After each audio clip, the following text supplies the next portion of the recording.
नमस्कार, दृष्टि आईएएस के टुडेज जीके प्रोग्राम में आपका स्वागत है। सबसे पहले पिछले सेशन का रिकैप देखते हैं। पहला प्रश्न था, निम्नलिखित कथनों पर विचार कीजिए।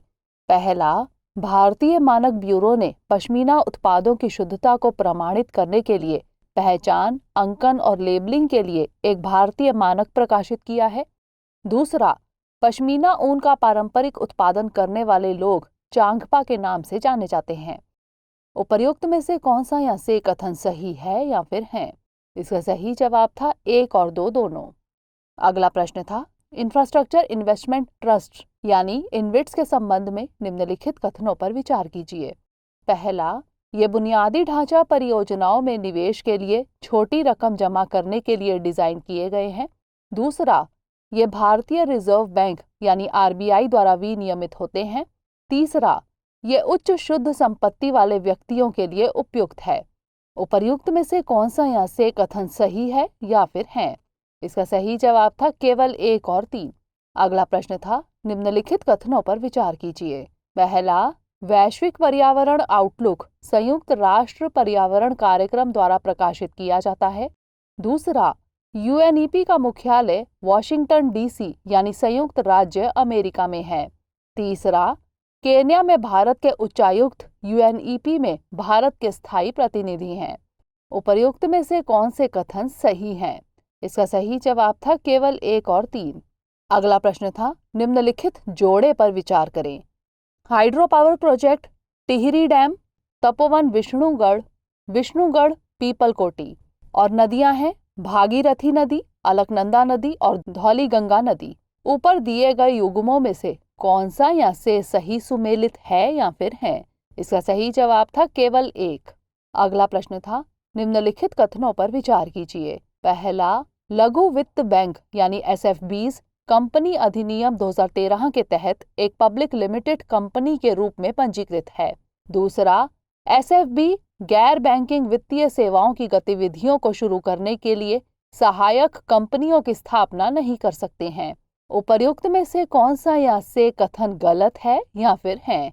इसका सही जवाब था ना तो 1 और ना ही 2। अगला प्रश्न था, वैज्ञानिक और औद्योगिक अनुसंधान परिषद के संबंध में निम्नलिखित कथनों पर विचार कीजिए।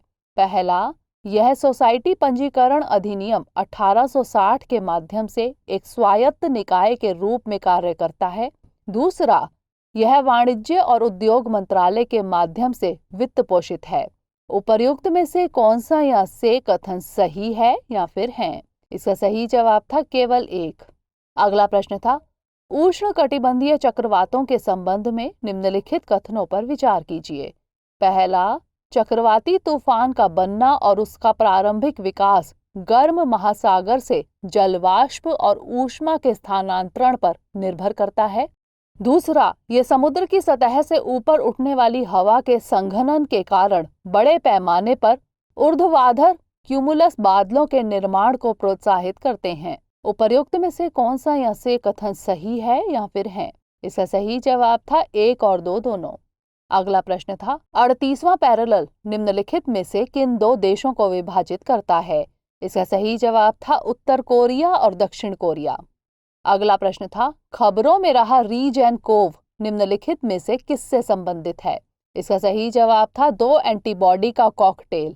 अंतिम प्रश्न था, पंजशीर घाटी के संबंध में निम्नलिखित कथनों पर विचार कीजिए। पहला, पंजशीर नाम का अर्थ 5 चोटियां है। दूसरा, पंजशीर घाटी उत्तर मध्य अफगानिस्तान में एक घाटी है जो काबुल से 150 किलोमीटर उत्तर में हिंदू कुश पर्वत श्रृंखला के पास है। तीसरा, अप्रैल 2004 में यह नए पंजशीर प्रांत का हिस्सा बन गया जो पहले परवान प्रांत का हिस्सा था। उपर्युक्त में से कौन सा या से कथन सही है या फिर है? इसका सही जवाब था केवल 2 और 3। शुरुआत करते हैं आज के सेशन की। सबसे पहले देखेंगे अभ्यास प्रश्न। निम्नलिखित कथनों पर विचार कीजिए। पहला, भारत के चुनाव आयोग यानी ईसीआई को 1989 में एक बहुसदस्यीय निकाय बनाया गया था। दूसरा, चुनाव आयुक्त 6 साल की अवधि के लिए या 65 वर्ष की आयु प्राप्त करने तक जो भी पहले हो तक पद धारण करता है।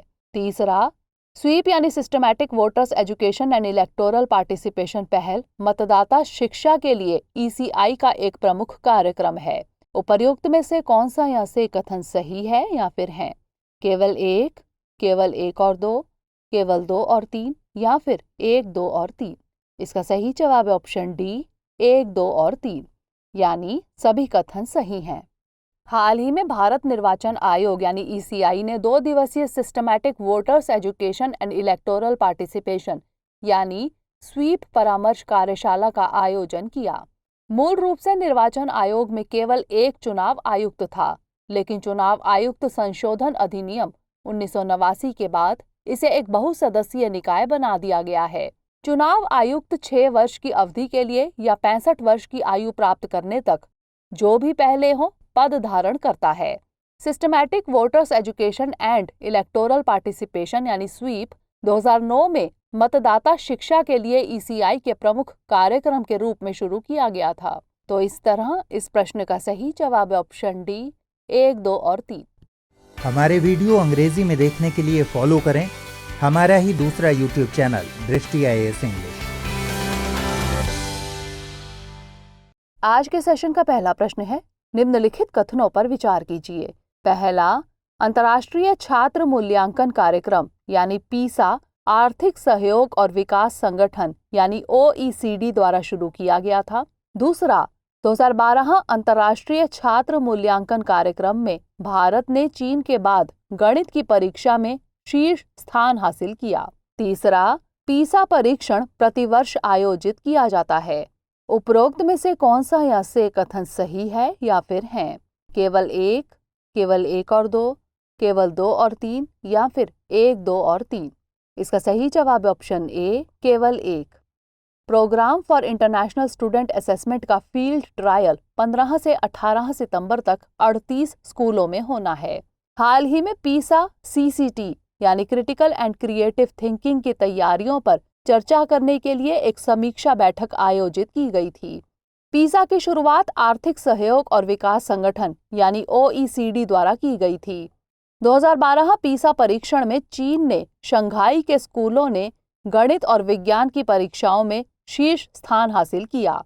इसके बाद सिंगापुर का स्थान रहा। पीसा परीक्षण हर 3 साल में एक बार आयोजित किया जाता है। तो इस तरह इस प्रश्न का सही जवाब है ऑप्शन ए, केवल 1। अगला प्रश्न है, रेमन मैग्सेसे पुरस्कार के संदर्भ में निम्नलिखित कथनों पर विचार कीजिए। पहला, इसका नाम इंडोनेशिया के पहले राष्ट्रपति रेमन मैग्सेसे के नाम पर रखा गया है। दूसरा, अवार्ड फाउंडेशन हर साल पत्रकारिता और साहित्य के क्षेत्र के लिए पुरस्कार विजेताओं का चयन करता है। उपर्युक्त में से कौन सा या से कथन सत्य है या फिर है? केवल 1, केवल 2, 1 और 2 दोनों या फिर ना तो 1 और ना ही 2। इसका सही जवाब है ऑप्शन डी, ना तो 1 और ना ही 2, यानी दोनों कथन असत्य हैं।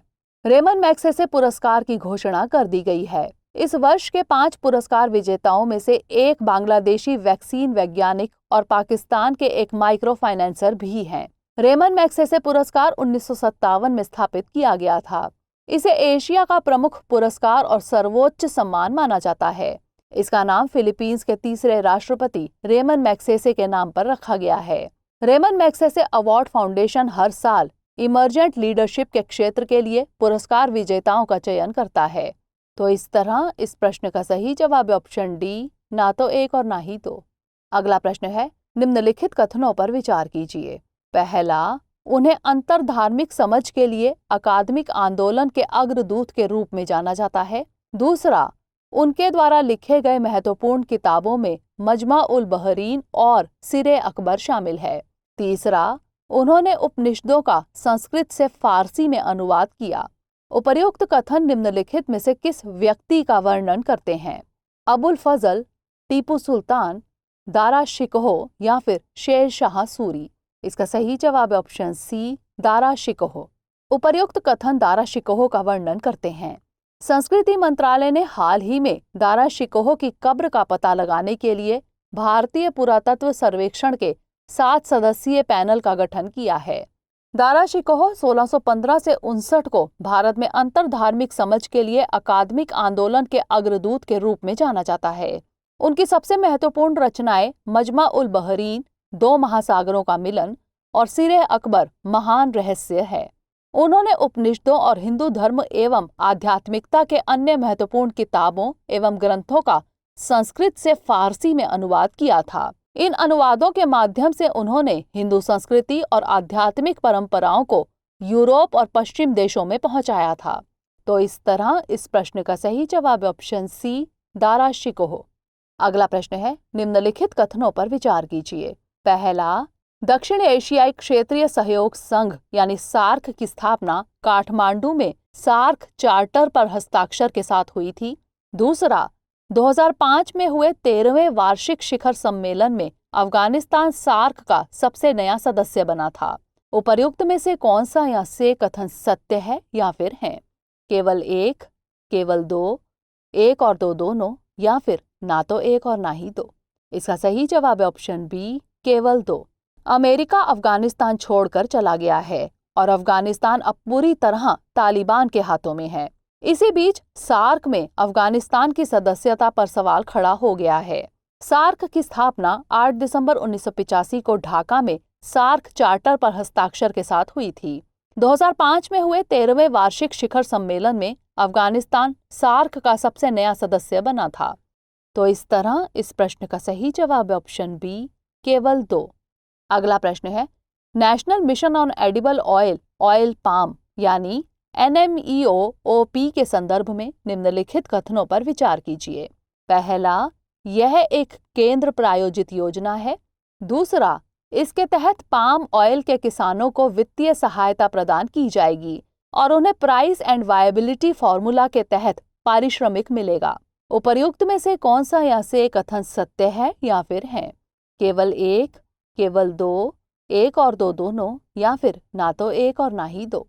इसका सही जवाब है ऑप्शन सी, एक और दो दोनों, यानी दोनों कथन सत्य हैं। हाल ही में प्रधानमंत्री ने national mission on edible oil, oil palm की घोषणा की है।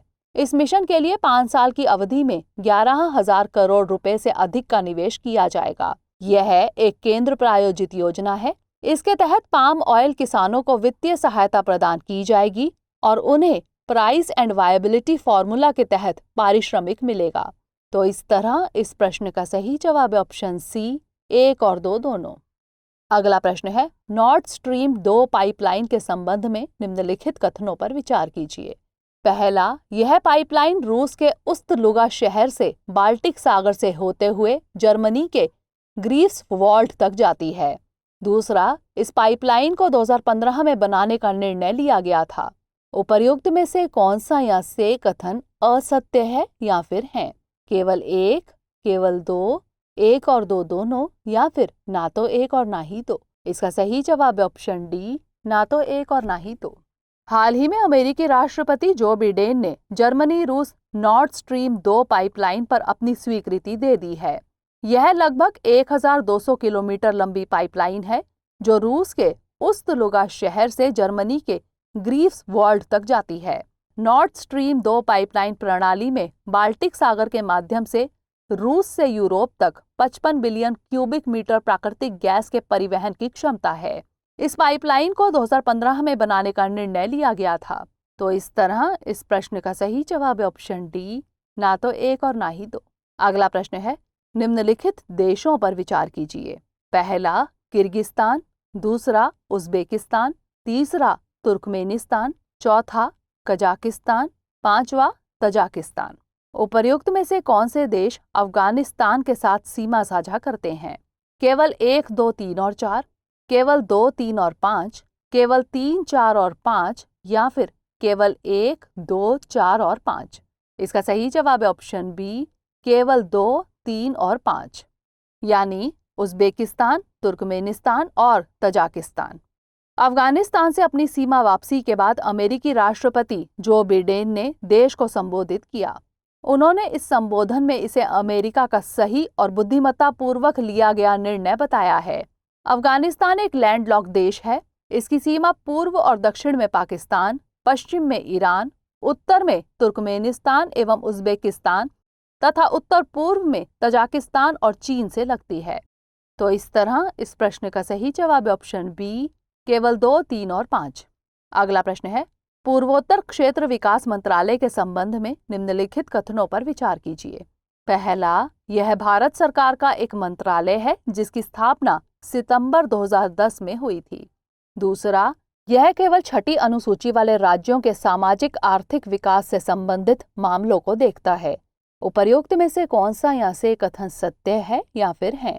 केवल 1, केवल 2, 1 और 2 दोनों, या फिर ना तो 1 और ना ही 2। इसका सही जवाब है ऑप्शन डी, ना तो 1 और ना ही 2, यानी दोनों कथन असत्य हैं।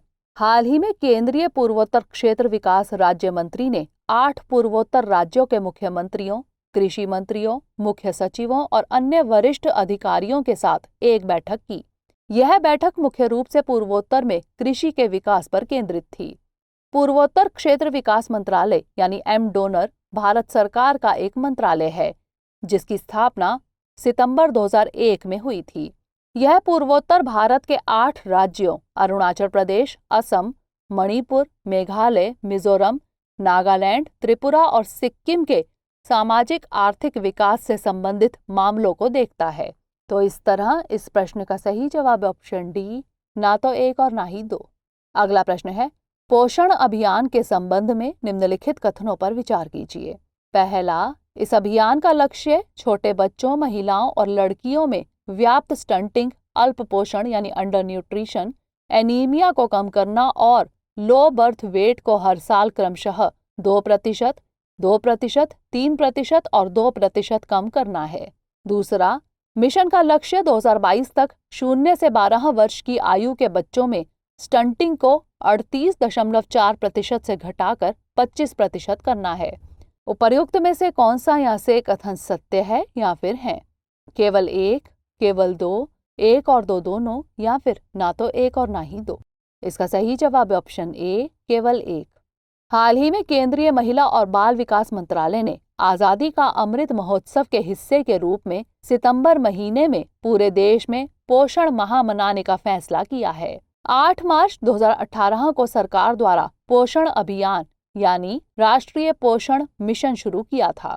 इस अभियान का लक्ष्य छोटे बच्चों, महिलाओं और लड़कियों में व्याप्त स्टंटिंग, अल्प पोषण यानी अंडर न्यूट्रिशन, एनीमिया को कम करना और लो बर्थ वेट को हर साल क्रमशः 2%, 2%, 3% और 2% कम करना है।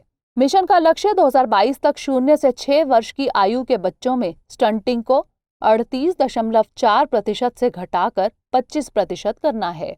तो इस तरह इस प्रश्न का सही जवाब है ऑप्शन ए, केवल 1।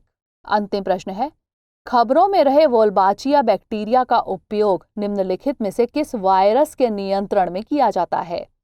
वेस्ट नील वायरस, डेंगू, सार्स-CoV-2 या फिर जापानी इंसेफ्लाइटिस? इसका सही जवाब है option B, dengue. Uttar Pradesh के फिरोजाबाद में पिछले 1 सप्ताह में एक वायरल बुखार की वजह से 32 बच्चों सहित लगभग 40 लोगों की जान चली गई है। इस वायरल बुखार के डेंगू होने का संदेह है। वर्ल्ड मॉस्किटो प्रोग्राम के शोधकर्ताओं ने इंडोनेशिया में डेंगू को सफलतापूर्वक नियंत्रित करने के लिए वोल्बाचिया बैक्टीरिया से संक्रमित मच्छरों का इस्तेमाल किया है।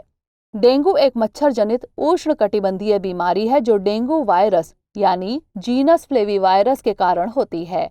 यह एडीज जीनस के मच्छरों की कई प्रजातियों, मुख्यतः एडीज इजिप्टी द्वारा ट्रांसमिट होती है। तो इस तरह इस प्रश्न का सही जवाब है ऑप्शन बी, डेंगू। अब नोट कर लेते हैं आज का अभ्यास प्रश्न। वेस्ट नील वायरस के संबंध में निम्नलिखित कथनों पर विचार कीजिए। पहला, इसे पक्षियों के लिए रोगजनक नहीं माना जाता है। दूसरा, इस वायरस से होने वाली बीमारी संक्रमित मच्छरों से फैलती है। तीसरा, यह वायरस मनुष्यों में घातक न्यूरोलॉजिकल बीमारियों का कारण बन सकता है। उपर्युक्त में से कौन सा यहाँ से कथन सत्य है या फिर है? केवल 1, केवल 1 और 2, केवल 2 और 3 या फिर 1, 2 और 3? इसका उत्तर हमें कमेंट सेक्शन में जरूर भेजिएगा। अगले सेशन में नए प्रश्नों के साथ मिलेंगे। तब तक के लिए पढ़ते रहिए एंड स्टे मोटिवेटेड।